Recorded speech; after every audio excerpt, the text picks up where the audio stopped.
Chhattisgarh national park ఏరియాలో ఎన్కౌంటర్లో మృతి చెందిన మావోయిస్ట్ అగ్రనేత మైలారపు ఆడెల్లు అలియాస్ భాస్కర్ అంత్యక్రియలు సోమవారం ఆదిలాబాద్ జిల్లా పొచ్చేరలో జరిగాయి. 35 ఏళ్ల సాయుధ బాట అనంతరం పోలీసుల కాల్పుల్లో నేలకొరిగిన ఆడెల్లు మృతదేహాన్ని కడసారి చూసేందుకు వివిధ ప్రాంతాల నుండి వేలాది మంది హాజరై నివాళులర్పించారు. పీడిత వర్గాల కోసం 3.5 దశాబ్దాల కిందట అడవి బాట పట్టి రగల్ జెండాతో ఉద్యమంలో ఉన్నత స్థాయికి ఎదిగిన ఆడెల్లు అలియాస్ భాస్కర్ విగతజీవిగా ఇంటికి తిరిగి రావడంపై గ్రామస్తులు కన్నీరు మున్నీరుగా విలపించారు. కుటుంబ సభ్యుల రోదనలకు అంతు లేకుండా పోయింది. అరుణోదయ తార ఆడెల్లు నింగికెగరడం ఊహించలేకపోయామని మావోయిస్టు బంధుమిత్రుల కమిటీ సభ్యులు పేర్కొన్నారు. ఎర్ర జెండాలు చేతపట్టుకుని మైలారపు ఆడెల్లు అమర్ హై అంటూ వేలాది మంది దారి పొడుగునా నినాదించారు.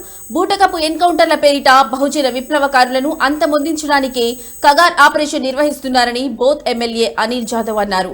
అడెల్లు భౌతిక కాయాన్ని సందర్శించి ఎమ్మెల్యే నివాళులర్పించారు. వారి కుటుంబానికి అండగా ఉంటారని భరోసా కల్పించి ఓదార్చారు.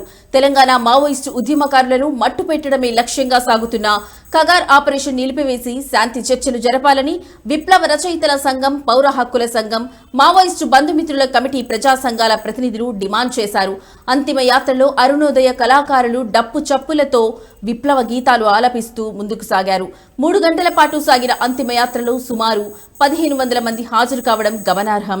అంతిమ యాత్రలో సీకాసా మాజీ సీఈఓ సుధాకర్ అలియాస్ ఉషన్న, పౌర హక్కుల సంఘం నేతలు గడ్డం లక్ష్మణ్, నారాయణ కుమారస్వామి, తుడుం దెబ్బ నాయకులు గణేష్, రేణుక, మావోయిస్టు మాజీ ఉద్యమ నేతలు మురళి, అజయ్, అశోక్ జ్యోతి, జయ, శ్రీకాంత్, విరసం నేత పాని, సిపిఐ నాయకులు ప్రభాకర్ రెడ్డి, మావోయిస్టు బంధుమిత్రుల కమిటీ నేతలు పద్మకుమారి, శాంతక్క పాల్గొన్నారు.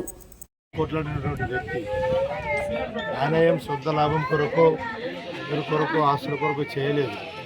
గరీబులకు న్యాయం జరగాలి, గరీబుల జీవితాలు బాగుపడాలి అని చెప్పేసి 23 సంవత్సరాల్లోనే కూడా తెలుసుకుంటూ ఆయన చిరకాలం ఆయన యొక్క పేరు ప్రజలలో ఉండిపోయింది. ఎందుకంటే ఉద్యమం ప్రజల కూడా చేసింది కాబట్టి ఆయన ప్రజలు మంచి గుర్తిస్తూ ఉన్నారు. ఈ ప్రాంతంలో తండగా చుట్టుపక్కల గ్రామస్తున్నారు వచ్చి ఆయన యొక్క సంజీవాన్ని కూడా తెలిపారు.